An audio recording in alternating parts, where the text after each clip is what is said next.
बच्चों, आज मैं आपको र के विभिन्न रूपों के बारे में बताऊंगी। ठीक है, तो र के कितने रूप हैं? 4। र के 4 रूप होते हैं। कौन कौन से? ये देखिए, सबसे पहले है सामान्य रूप र का, जिसमें पूरा र लिखा होता है। दूसरा है जो अक्षर के ऊपर र लगाया जाता है, और उससे आगे है जो अक्षर के नीचे र लगाया जाता है, और जो चौथा र है वो इस तरह से लगाया जाता है। तो आज मैं इन्हीं चारों रूपों के बारे में आपको बताऊंगी, तो सभी बच्चे ध्यान से सुनना। सबसे पहले है हमारे पास सामान्य रूप, र का सामान्य रूप। ठीक है, ये जो र है ये व्यंजन है। हम इसे कई बार मात्रा भी कह देते हैं। र की मात्रा नहीं होती, क्योंकि र क्या है? र है व्यंजन। और आपको पता है जितने भी हमारे पास व्यंजन हैं उनकी कोई मात्रा नहीं होती। मात्रा किसकी होती है? स्वरों की। ठीक है, तो ये जो र है, र में अ स्वर है, इसलिए ये हमें पूरा नज़र आता है और ये बनता है र इस तरह से। तो र की कोई मात्रा नहीं होती, बल्कि क्या है? र जो है वो र के विभिन्न रूप हैं।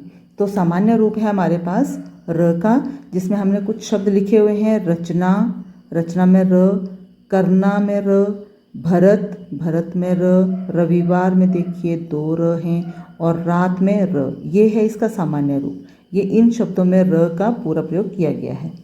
और दूसरा है हमारे पास र का रेफ के रूप में प्रयोग। रेफ होता है जो अक्षर के ऊपर लगाया जाता है।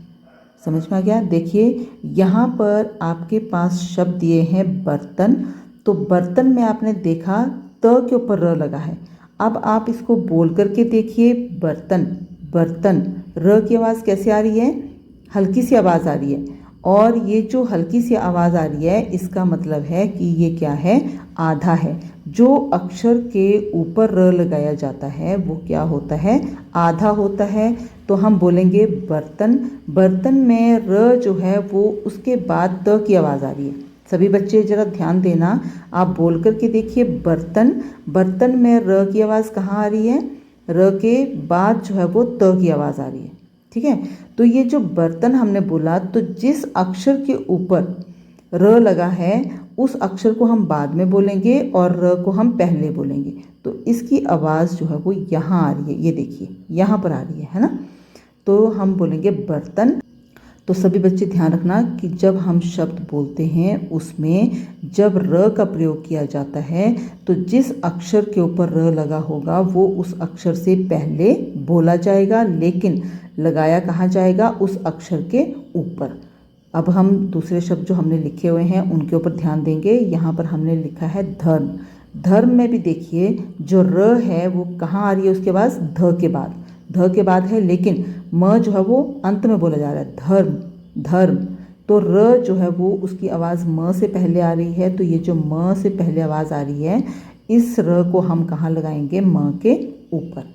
समझ में आ गया? और ये अक्षर जब ये हम र लगाते हैं, ये क्या होता है? आधा होता है। जो भी किसी अक्षर के ऊपर र लगाया जाता है वो आधा है। ये सभी बच्चों ने याद रखना है। ठीक है, ये है हमारे पास दर्शन, उसके बाद है शर्त, उसके बाद है अर्थ। तो जिस शब्द के ऊपर, जिस भी शब्द को लिखते समय जिस अक्षर के ऊपर र लगाया जाता है उसको हम क्या बोलते हैं? आधा। सभी बच्चों ने ये ध्यान रखना है। और इसको हम क्या कहते हैं? रेफ। और र की कोई मात्रा नहीं होती, बल्कि र क्या है? र के विभिन्न रूप हैं। समझ में आ गया? अब देखिए, कुछ और शब्द हम बोलते हैं। जैसे हमने बोला कर्म। कर्म में भी आप देखिए, हमने बोला कर, ये तो हमने जैसे ही हमने कर्म बोला, र जो है वो हल्की सी आवाज़ आ रही है म से पहले, कर्म। ठीक है, बोलने का ध्यान रखना है कि आप किस तरह से बोल रहे हैं। कर्म बोला, म के ऊपर र लगेगा, क्योंकि हमें र की आवाज़ जो म से पहले आ रही है। समझ में आ गया? तो र कहाँ लगाया जाएगा? म के ऊपर। और कैसे बोला जाएगा? कर्म। ठीक है, कर्म, इस तरह से बोला। तो ये क्या है? ये रेफ, इसको हम कहते हैं रेफ। और ये क्या है? ये आधा र है। ठीक है, इसको हम पूरा र नहीं कहते। जो अक्षर के ऊपर र लगाया जाता है वो आधा है। ठीक है। तो इसी तरह से कुछ बच्चे क्या गलतियां करते हैं कि जब उन्हें कहा जाता है कि आपके पास शब्द दिया है इस तरह से कम, अब आपने इसमें र लगाना है, तो बच्चे क्या करते हैं, कौन सी गलती करते हैं, वो र जो है वो कहीं भी लगा देते हैं। उन्होंने र लगा दिया क के ऊपर। अब ये क्या बन जाता है, अब आपको मैंने बताया कि जो र लगाया है उसको तो हम अक्षर से पहले पढ़ेंगे, इस क से पहले पढ़ेंगे। तो आप मुझे बताओ कि यहाँ पर आप कैसे पढ़ोगे इस र को, जब हमने अक्षर से पहले पढ़ना है उसको। ठीक है, समझ में आ गया। जिस अक्षर के ऊपर र लगाया जाता है वो पहले पढ़ा जाता है, और जिस अक्षर के ऊपर लगा है उस अक्षर को हम बाद में पढ़ेंगे। तो अगर हम पहले ही अक्षर के ऊपर र लगा देंगे तो उसको हम कैसे पढ़ेंगे। ठीक है, तो आपने र जो है उसका प्रयोग कभी भी पहले जो भी शब्द लिखा हुआ है उसके पहले अक्षर पर र नहीं लगाना है। समझ में आ गया। जैसे हमने यहाँ पर शर्त लिखा है, तो आप देखेंगे ये लिखा हमने शर्त, तो हम कहाँ लगाएंगे, इसका र का प्रयोग कहाँ करेंगे। ये हमने लिखा शर्त और इसमें हम र का प्रयोग करेंगे त के ऊपर, क्योंकि अगर हमने श के ऊपर इसका प्रयोग कर दिया तो वो पढ़ा ही नहीं जाएगा। सभी बच्चों को याद रहेगा अब कि र जो है वो कहाँ लगाया जाता है, कभी भी पहले अक्षर पर नहीं लगाया जाता, और जो ऊपर र लगाया जाता है जिसको रेफ कहते हैं, लेकिन वो र जो है वो आधा होता है। समझ में आ गया। आधा का मतलब वो र क्या है, हलंत। आपको पता है हलंत लगाते हैं तो आधा बन जाता है। ठीक है, और पूरा कैसे बनते हैं, जब हमने र में अ प्लस किया होगा तो वो पूरा र होगा, इस तरह से, है ना। समझ में आ गया। अच्छा, अब आपके पास है नंबर 3 पर दिया है र का पदेन रूप। पहले हमने पढ़ा रेफ रूप, ठीक है, ये रेफ रूप है, और उसके बाद हमने पढ़ा पदेन। पदेन रूप मतलब पैरों में लगाया जाता है, पद का मतलब होता है पैर, तो पैरों में ये र जो है वो लगाया जाता है। और आपको मैं बता दूं कि इसे हम पाई वाले व्यंजन भी कहते हैं। पाई वाले व्यंजन कौन होते हैं, जिन अक्षरों में इस तरह से डंडा लगा होता है, ये होते हैं पाई वाले अक्षर। ठीक है, पाई वाले अक्षर। जैसे आपने देखा क लिखते हैं, क के लिए पहले हम इस तरह से पाई लगाते हैं और इस तरह से क लिखते हैं। ठीक है, ये जो पाई है इसको खड़ी पाई कहते हैं, इसी के सहारे ये क जो है वो टिका हुआ है। समझ में आ गया। तो ये क्या है, पाई वाले व्यंजन है, क ख ग। ये देखिए ख लिखेंगे हम इस तरह से, तो ख के लिए भी यहाँ पर पाई लगी हुई है, इसको हम पाई कहते हैं। समझ में आया। तो ये क्या है, पाई वाले व्यंजन हैं। उनके पैरों में पैर कहाँ हुए इनके, यहाँ। हम ऐसे नहीं लिखेंगे कि हमने लिख दिया प और इस तरह से, ये हम अपनी सहूलत के अनुसार इस तरह के शब्द जो हैं वो लिख देते हैं। इस तरह के जो र है उसका प्रयोग इस तरह से कर देते हैं, लेकिन ये गलत होता है ना। इस तरह से यहाँ नहीं आता है। ये कहाँ आता है, जहाँ से वो अक्षर मुड़ा हुआ है वहाँ इस र का प्रयोग किया जाता है, इस तरह से। समझ में आ गया सभी बच्चों को। तो आपने जब भी इस र का प्रयोग करना है तो आप क्या करोगे, आपने जो जहाँ से वो अक्षर मुड़ा हुआ है वहाँ पर आपने उस र को प्रयोग करना है। ठीक है, सही जो रूप है इसका लिखने का। तो ये जो र है, देखिए यहाँ पर देखिए प्रथम लिखा है, प्रयोग, प्राचीन, प्रमुख, केंद्र, द के इस तरह से र लगता है। ठीक है, तो यहाँ पर आपने देखा होगा जो प्रथम लिखा। अब देखिए ये जो प्र है और द्र है, ये हम कैसे बोल रहे हैं, हम बोल रहे हैं प्र, हम पर नहीं बोल रहे हैं, क्या बोल रहे हैं इसको, प्र। और जैसे द के नीचे लगा यहाँ पर पैरों में तो इसको बोलेंगे द्र, म के पैरों में लगेगा तो यहाँ से लगेगा, इसको हम बोलेंगे म्र। ठीक है, स के पैरों में लगेगा तो हम बोलेंगे स्र। आपको ये बोलना आना चाहिए। ठीक है, अब ऊपर वाले जो हमने शब्द लिखे थे उनमें और इनमें कितना फ़र्क है आप खुद देख लीजिए। हमने यहाँ पर लिखा था अर्थ, बर्तन, धर्म। हम धर्म नहीं बोल रहे हैं, हम क्या बोल रहे हैं, धर्म, दर्शन, शर्त, इस तरह से बोल रहे हैं, है ना। तो इसमें र जो है वो अक्षर के ऊपर लगा है, और जो पैरों में लगा है उसको हम क्या करेंगे, अक्षर के साथ बोलेंगे। जैसे हमने बोला प्र, द्र, म्र, इस तरह से स्र, है ना। तो हम लिखते हैं जैसे सहस्र, स ह स्र, ये है सहस्र, इस तरह से। ठीक है, या फिर हम कहेंगे भ्रम, तो भ्र इस तरह से लिखा जाएगा, भ और र लगाया जाएगा और हम लिखेंगे भ्रम, इस तरह से। ठीक है। तो इसको समझना है आपने कि पदेन रूप जो है, पदेन का अर्थ होता है पैरों में जो र लगाया जाता है। उसके बाद है आपके पास गोलाकार व्यंजनों के साथ र का प्रयोग। अब देखिए एक और रूप जो है र का वो कैसे है, वो अक्षर के नीचे लिखा गया है और ये वाला रूप दिया गया है जिसमें आपको उल्टा वी की तरह लग रहा है ना।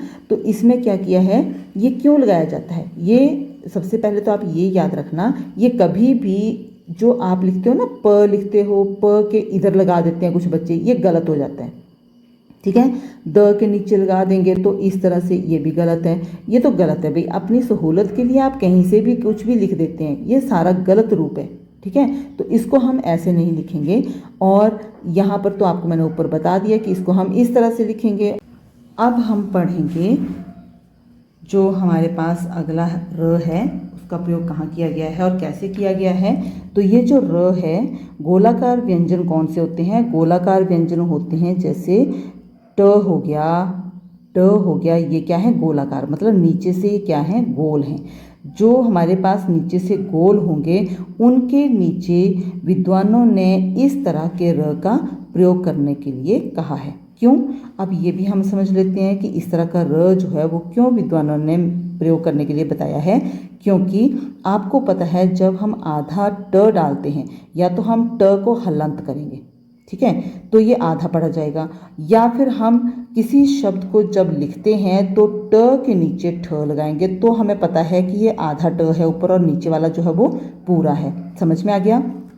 तो ये जो ट है ये हलंत है, और जब हमने ट्रेन लिखना है और इसमें अगर हम ट्रेन में अगर हम ये हलंत लगा देते हैं, ठीक है, तो ये इसका मतलब हुआ ये आधा ट है। लेकिन अगर र लगाना हो हमने, तो आपने देखा पदेन रूप में ऊपर र है, पदेन रूप में इस तरह से र है ना, पदेन रूप में इस तरह से र दिया है, पैरों में र लगाया है। हम ट के भी पैरों में र लगा रहे हैं। अगर हम ट के पैरों में र लगाते हैं इस तरह से और मान लीजिए इसको ऐसे छोड़ देते हैं तो ये समझ में नहीं आता। कुछ बच्चे जल्दी जल्दी में क्या करेंगे, ऐसे लगा देंगे, तो ये तो द बन जाएगा। ठीक है, तो हम क्या करते हैं, विद्वानों ने हमें क्या सहूलत के लिए क्या बताया है कि आपने ट के नीचे ये पदेन रूप लगा दिया, पदेन मतलब पैरों में लगा दिया, और एक इसका हलंत लग गया। समझ में आ गया। ये हलंत जो है उसके साथ जोड़ा गया है पदेन रूप, तो इस करके इसका जो आकार है वो इस वी की तरह, उल्टे वी की तरह बन गया है। समझ में आ गया। क्योंकि इन अक्षरों को हम आधा नहीं लिख सकते हैं और आधा लिखने के लिए हमें हलंत लगाना पड़ता है, और जो हलंत है तो इसका मतलब हुआ ये आधा है। लेकिन अगर हमने इसमें र भी बताना हो तो र के लिए हमें हलंत के साथ जो है वो ये र लगाना पड़ेगा, तब जा कर के ये पूरा जो अक्षर है वो पढ़ा जाएगा, तब हम इसको पढ़ सकते हैं ड्र। ठीक है, अब सबसे बड़ी बात एक और बता दें आपको, इसमें आपको क्या देखना होगा। देखिए आपके पास जो शब्द दिया था, ठीक है, यहाँ पर हमने क्या दिया था, जो ये आपके पास दिए हैं ट्रेन, ड्राइवर, ड्रम और ट्रक, इसमें आपने देखा कि इस तरह से जो वी है उस तरह से हमने बनाया हुआ है। लेकिन एक बात और ध्यान रखें कि ये जो पदेन रूप है, पदेन रूप, और ये जो हमारे पास दूसरा रूप है इसका र का, ये दोनों ही रूप में र जो है वो पूरे हैं। ठीक है, र क्या है, पूरे हैं। इसमें सिर्फ आधा कौन सा है, जो हम अक्षर के ऊपर र लगाते हैं वो र आधा है। समझ में आ गया। अब देखिए आपके पास अगर वर्ण विन्यास करने के लिए इस शब्द को दिया जाए तो आप कैसे लिखोगे। तो आपके पास आवाज़ आ रही है कर्म, कर्म, ठीक है, तो र जो है यहाँ पर हम वर्ण विन्यास का मतलब होता है इनको हम अलग करके लिखेंगे। तो हम कैसे लिखेंगे अलग करके, क आधा है और इसमें अ स्वर है। ठीक है, फिर ये जो र, क्योंकि क के बाद र की आवाज़ आ रही है तो हम र को लिखेंगे, लेकिन ये र जो है इसमें क्या है, इसमें ये प्लस अ जो है वो नहीं है, इसमें स्वर नहीं है। ठीक है, फिर हम उसके बाद लिखेंगे म, लेकिन ये म हमें पूरा नज़र क्यों आ रहा है, क्योंकि इसमें अ स्वर है। इस तरह से तो इनका जो वर्ण विन्यास होगा वो इस तरह से होगा। इस कर्म शब्द को हम इस तरह से अलग अलग करके लिख सकते हैं। समझ में आ गया। क हलंत और उसमें क जो है वो आधा है, इसमें अ स्वर लग गया तो पूरा क बन गया। ये देखिए हमें पूरा क नज़र आ रहा है। उसके बाद र की आवाज़ हल्की सी आ रही है, कर्म, कर्म। तो जो र है कर्म, हमने बोला कर्म, तो र की आवाज़ थोड़ी सी आ रही है, र जो है वो आधा है, और यहाँ पर म जो है वो आधा, लेकिन उसमें अ प्लस हो गया, तो इसमें अ स्वर जो है वो मिल गया है, तो ये म जो है ये भी पूरा हो गया। समझ में आया? तो आपने हमेशा ये याद रखना है कि जो पदेन रूप है, एक पदेन रूप और एक पदेन रूप कौन सा है इसका, ये वाला है ना, जो पैरों में लगाया जाता है, और दूसरा आपका जो गोलाकार शब्द है, ठीक है, गोलाकार जो अक्षर हैं, इस तरह से जो गोलाकार अक्षर हैं उसके नीचे हम इस तरह का र जो है वो लगाते हैं।